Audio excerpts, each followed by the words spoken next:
So the state would like to get a final order. As the court observed, this is going to be a default hearing. Should be fairly straightforward. We're going to be running all calculations, current, medical, and retro, based upon the minimum wage presumption. So again, fairly straightforward default. And Miss Flynn, how many children are we here on? 2. And what are the names of those children? Ryan Joseph Villalobos and then Cohen J. Villalobos. Okay. And how old are the children? So my oldest, which is Ryan, he is 3. The youngest is 2. Okay. And when roughly did you separate from Mr. Villalobos? I would say based off of the court dates, it would have to be before June, so it would be May of 2024. Okay. Today, we're stepping into a tense courtroom where the state is pushing for a final order in what's meant to be a straightforward default hearing. It sounds simple at first, but this setup lays the groundwork for a case that's anything but ordinary. The mother, Miss Flynn, sits ready to testify, revealing she's raising 2 toddlers, just 3 and 2 years old, on her own. The judge calmly asks about the separation, confirming it's been months since May 2024. You can feel the weight of responsibility building in the room. Every question from the bench cuts closer to the reality of her situation, and though it starts procedural, you already sense that this is about to turn personal. Alrighty. And since that time, did Mr. Villalobos provide any sort of support for you or the children of any kind? Other than the 1 gallon of milk I told you about earlier, no, sir. Okay, so there has been no substantial support. Okay. And you are requesting retroactive support be awarded? Yes, sir. All right. And as far as medical coverage goes, how are the children being covered medically? Through Medicaid. Okay. And as far as any access and possession schedules are concerned, are you and Mr. Villalobos capable of co-parenting? Yes, sir. Yes, and does sir. Villalobos attempt to see his children and have a relationship with them? Yes, sir. He does attempt. Okay. So you don't have any safety concerns as far as Mr. Villalobos and the children are concerned, correct? No, sir. Okay. So a standard possession order would be acceptable to you? Yes, sir. Okay. And now, as we had discussed previously, you understand the state is calculating Mr. Villalobos' current child and medical support based on the minimum wage standards. Is that correct? Now, guys, this is where things start heating up. The judge asks if the father has provided any support, and Miss Flynn's response stops the room cold. Other than the 1 gallon of milk I told you about earlier? No, sir. 1 gallon. That's all. The courtroom falls silent before the judge starts digging into the father's financial story. Turns out he's claiming minimum wage, but the judge isn't buying it. A journeyman electrician making only $7 an hour? That doesn't add up. You can almost see the disbelief on the judge's face as he questions the credibility of the numbers. This is the first moment you realize. This case isn't about paperwork. It's about truth, accountability, and hidden realities that are starting to crack open. Yes, sir. And that's acceptable to you, correct? For right now, yes, sir. Okay. Sorry, ma'am, does he have a profession? What does he do?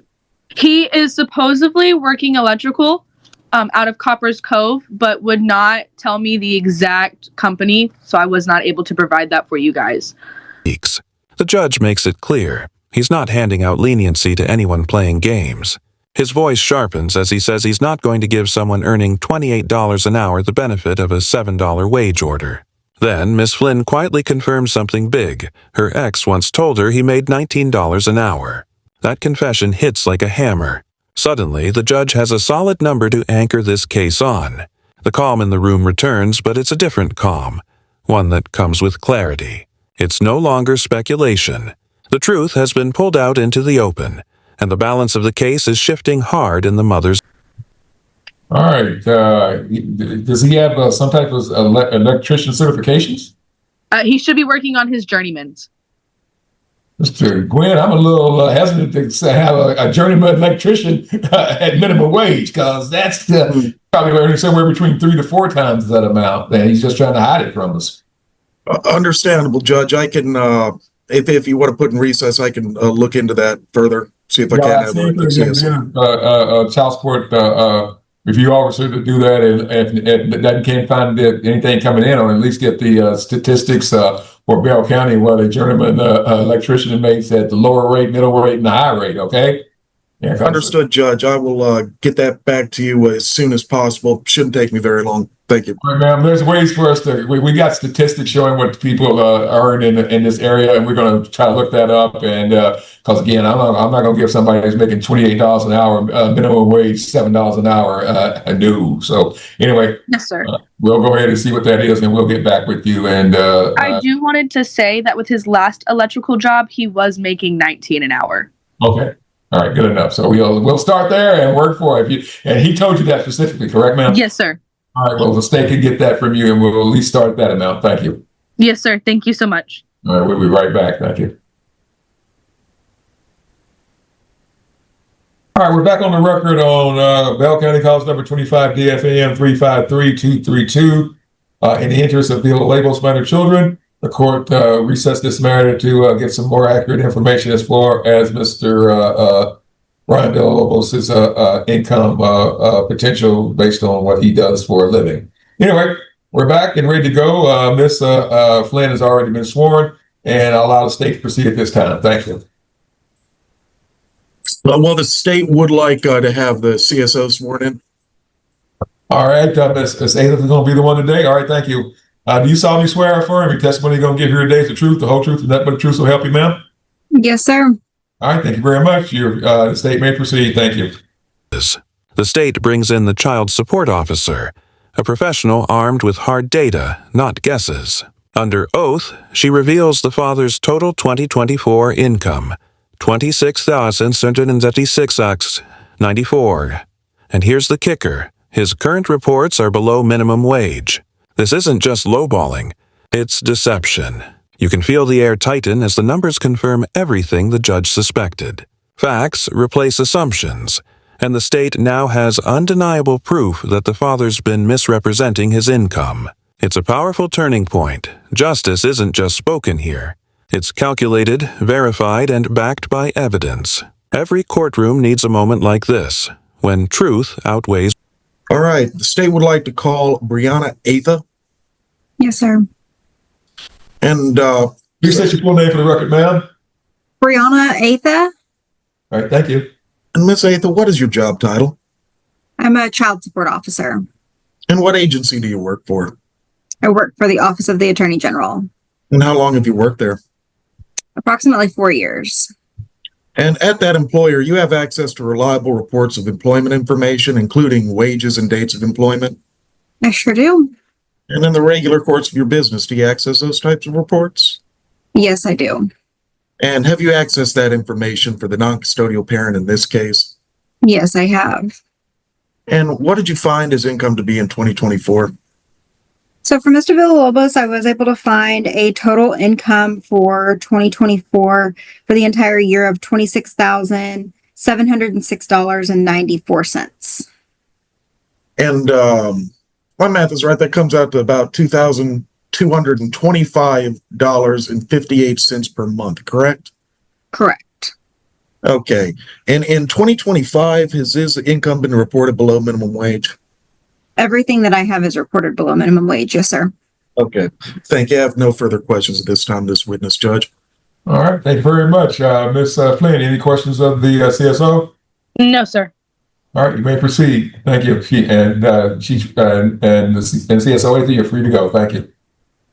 All righty. So I would like the state would like to recall Ms. Flynn. You may do so. Thank you. All right. And Ms. Flynn, did you hear those new numbers as provided by my CSO? Yes, sir. And you understand that from that testimony that Mr. Villalobos made a significantly higher amount in 2024 than he's currently reported as making. Yes, sir. And do you think that in that 2024 amount is what he's capable of making, correct? Yes, sir. So are you asking that the state set his current child and medical support as well as his retroactive based on what he's capable of making, as reported in his 2022 findings? Sorry, Yes. 2024 findings. Yes, sir. Okay. And so that now brings the number of the state's guideline calculations to $100 per month in medical support. Do you understand that? Yes, sir. And is that an acceptable number to you? Yes, sir. That would help us out a And ton. you understand that would bring the child support to $466 per month. You understand that? Yes, sir. And would that number be acceptable to you? Yes, sir. And now you had stated that you had not provided any support in roughly 16 months since y'all's separation. And Yes, that sir. number would now become a retroactive payment of $7,456 per month. Do you understand that? Yes, sir. And do you understand, based on a 6% per annum calculation, he would be ordered to repay that at $90 per month? Do you understand that? Yes, sir. All right. And is that number acceptable to you? Yes, sir. All righty. I have no further questions of this witness at this time, Judge. All right, ma'am, I'm going to go ahead and grant the new amounts and requests. First off, I'm going to, I'm sorry, I missed, Gwen, I may have missed this the last time, I don't recall. We're looking at naming her joint MC, naming him joint MC, giving her the right to side domicile, that rights unrestricted, dad has standard possession, correct? That is correct. All right, so that is so granted. I'll grant the child support as requested, the cash medical as requested, and the retroactive and repayment as requested. And I'll order that in the instance that the county decides they want court costs in this matter, that also goes to dad. And he'll have until the 31st day of October of 2026 to pay that. And I'm going to start all the child support, cash medical, and retroactive payments the first day of November 2025. Is there anything else on this one, Mr. Gwynn? There is not, Judge. All right. Thank you very much, Mr. Gwynn. Thank you very much, Ms. Flynn. Good luck to you and the kids.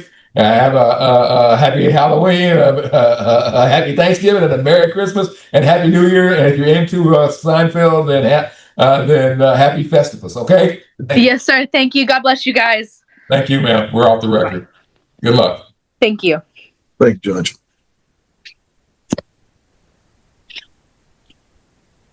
And can Miss Flynn be placed in a breakout room? Thank you. 36. And now, guys, it all comes full circle. The mother listens as the judge finalizes everything. $460 per month in child support, $100 for medical coverage, and a retroactive payment of $7,456. The numbers are fair, and for the first time, there's real closure. What began as a routine hearing ends with genuine relief. The judge's tone softens as he wishes her and the children a happy Halloween, Thanksgiving, and Christmas. A rare human moment inside a system often known for its rigidity. This ending isn't about punishment. It's about accountability with compassion.